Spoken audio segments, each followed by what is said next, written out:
I'm Melissa Mancini with Canadian HR Reporter TV. I recently sat down with Karla Thorpe from the Conference Board of Canada to talk about the research that her organization is doing into company wellness plans. The research that we're doing in the benefits area is actually looking at how organizations can measure the return on investment for the spending that they make on health and wellness programs. So, it's one area where employers often do need to justify their expenditures. In this economy, when cost containment is a focus and a priority, organizations do need to be able to demonstrate to the organization that the money that they're spending on wellness programs does have a return for the organization. So we're just launching a study right now that provides employers with some guidance on how they can come up with some of those metrics that demonstrate to senior management, to their executive team, that those investments are a good investment for the organization.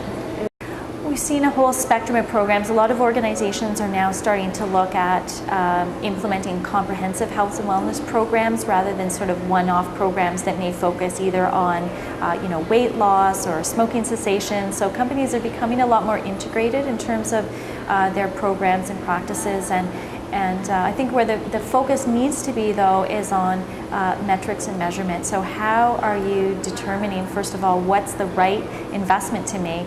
What area should you be investing in, and how can you figure out whether or not the program's been effective? So whether you're tracking participation rates in different initiatives, whether you're actually doing some health risk assessments and tracking to see have you actually improved the health of your workforce through some of your initiatives, I think is a really important question for employers to start asking themselves.